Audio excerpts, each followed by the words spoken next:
બગસરાની ઘટના બાદ ગુજરાતના બનાસકાંઠા જિલ્લાના ડીસા ખાતે આવેલી રાજપુર પ્રાથમિક શાળામાં એક ચોંકાવનારો કિસ્સો સામે આવ્યો છે।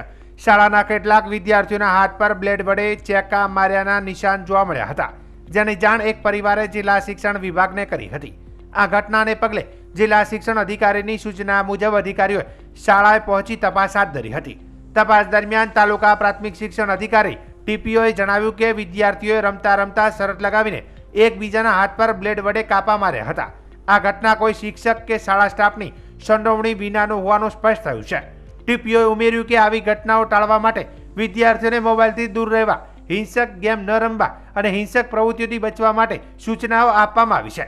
આ ઘટનાએ શાળાઓમાં વિદ્યાર્થીઓની સલામતી અને તેમની પ્રવૃત્તિઓ પર નજર રાખવાની જરૂરિયાત ફરી એકવાર ચર્ચા ઉઠાવી છે। જિલ્લા શિક્ષણ વિભાગે આ મામલે ગંભીરતા દાખવીને ભવિષ્યમાં આવી ઘટનાઓ નિવારવા માટે યોગ્ય પગલાં લેવાની ખાતરી આપી છે।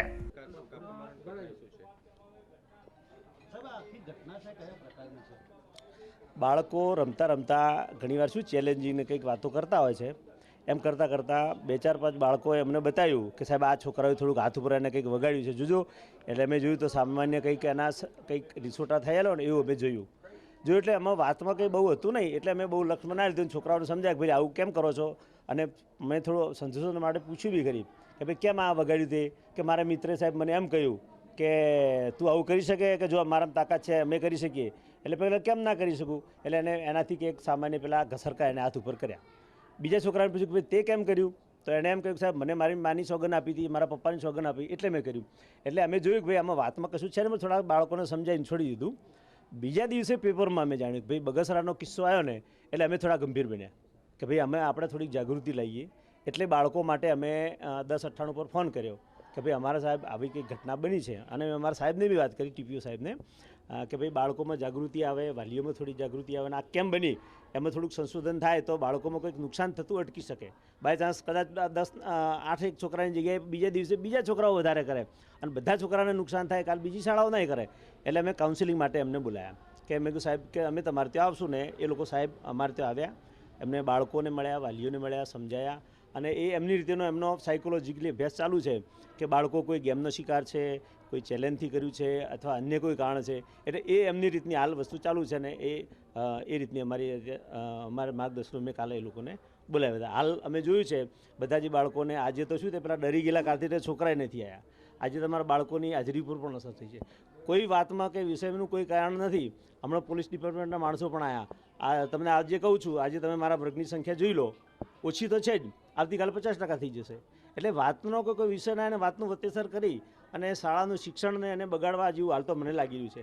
અમે જે જાગૃતિ બતાવી છે, કોઈ વાતના વિષયમાં કશું છે નહીં, પણ એ જાગૃતિ બતાવવાને લીધે અમારી પણ માનસિક પરેશાની હાલ થઈ રહી છે, અને બાળકો પણ ડરી ગયેલા છે। પોલીસ ડિપાર્ટમેન્ટ, પોલીસ એના ડ્રેસ પહેરીને શાળામાં આવે તો શું થાય, પણ અમે આપણા માટે બંધાયેલા છીએ, પણ આવું બધું ન થાય, છોકરાના શિક્ષણ ઉપર નેગેટિવ અસર ન થાય એવું કહેવાની મારી ખાસ આપ સૌને વિનંતી છે। Thank you.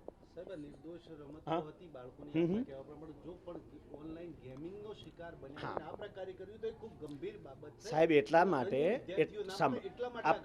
આપ સાચા છો, એ ગંભીરતા અમે લીધી, એટલા માટે જ અમે કાઉન્સિલિંગ કરાવી, અને આજે બી મેં એ લોકોને પ્રાથમિક આરોગ્ય કેન્દ્રમાંથી એમના મિત્રોને પણ બોલાયા છે કે જે છોકરા છે એને બતાવીએ, એની આપણે ટ્રીટમેન્ટ પણ કરીએ। જો એવું લાગતું નથી પણ આપણે પ્રોસેસ પણ કરાવી દઈએ કે જરૂર લાગે તમને ટીટીને ઇન્જેક્શન પણ આપણે અપાવીશું।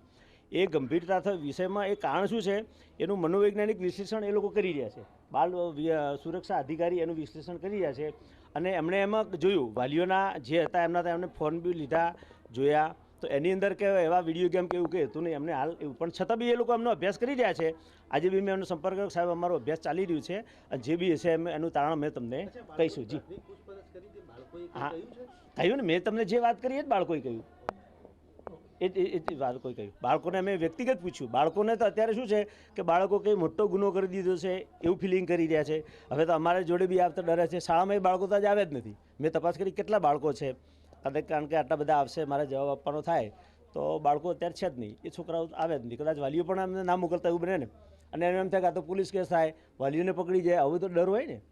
આવું બધું ચાલ્યું. કર્યું હોય ને ક્યાંક શિક્ષકોએ દંડ ફટકાર્યો એવું તો ના બાળકોએ અમે શિક્ષકનો દંડ ફરકારવાની ક્યાં વાત આવે? બાળકોએ એની રીતે કામ કર્યું છે, અમારી જોડે વાત આવે તો અમે સમજીએ કે ભાઈ ચલો આવું ન કરાય, બટ આ રીતે ગાંઠપણ પેવડા ના કરાય. તમે તમારા શરીરને નુકસાન કરો છો, તમને નુકસાન થાય, કદાચ વધારે વાગી ગયું તો શું થાય એની પણ આપણે અમે વાત કરીને એને સમજાવી. એટલે દંડ કરવાની કોઈ વાત નથી.